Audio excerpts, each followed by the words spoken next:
Good afternoon, Edison friends. I'm Father Julian, and today I am delighted to present to you Thomas Cranmer, the next one of our Disciples Through the Ages, one of the 10 Christians that I've decided to present as a Christian that everyone should know. And we're getting now into a new period of church history, the 1500s. And in the 1500s, there is a time of great change in the church because Martin Luther nails his 95 Theses against the Catholic Church, and in England as well, there's a lot of dissent and there's a lot of disagreement with the way things are being done in the Catholic Church at that time. And so in the West, there's a lot of separation, and that includes in England. In England, we have, as one of the leaders of this great movement of change, a man by the name of Thomas Cranmer, who is the Archbishop of Canterbury under King Henry VIII and under several other monarchs of the age to come. And he is very important in making sure that the church charts out an ancient path that is also a very new path. And one of Thomas Cranmer's biggest contributions to the church is this book. This book now that has been revised several times, but it is called the Book of Common Prayer. And in the 1500s, in 1549, he works with other scholars to publish the 1549 Book of Common Prayer. Now, why does this matter?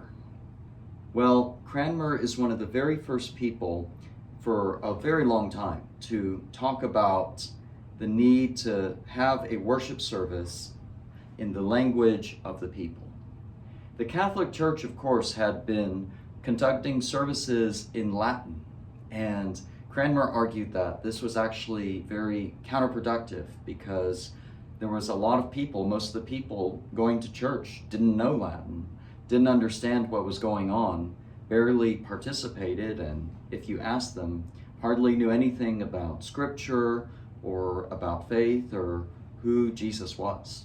So he said, enough is enough, and this is our opportunity through King Henry VIII and all his journey, through Martin Luther and his work in Germany, all the Swiss reformers, and now in England. This is our chance to change the way church is done and bring the church back into a good relationship with God. And Cranmer's vision is to have a whole worship book in English and for the whole Church of England to worship together according to one form. And from that emerges this book, and this book, the Book of Common Prayer, has been hugely influential, not only as Episcopalians, for we use this book to inform our worship services, our morning and evening prayer, and especially our communion service that we have at Sunday here every Sunday here at St. Thomas. But it's also proved to be very influential in the wider culture and in the English language. For our traditional wedding service comes from the Book of Common Prayer, and many of the language and many of the verses that we use are from different versions of the Book of Common Prayer. And it has had a truly immense mark. Even the Catholic Church now, after 500 years, has embraced the wisdom of Cranmer in changing the language of the service from Latin into the language of the various peoples all over the world. So today, we owe Cranmer a great debt because he has transformed the way we worship, and he has showed us the very important thing, a very basic thing, something that the early church understood, but that was forgotten and that now has been rediscovered. That we must worship together, that all of us must learn scripture, must learn to pray together, not only as a congregation, but as a nation, as a people, as the church of God, the bride of Christ. And so we give thanks for the life of Thomas Cranmer, for his witness, for his martyrdom in the midst of great persecution at Oxford back in the day.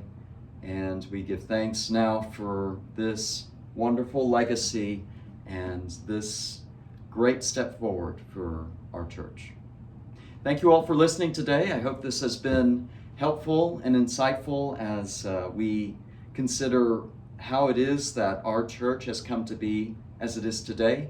And I wish you all a very happy and blessed weekend. God bless you all. Take care.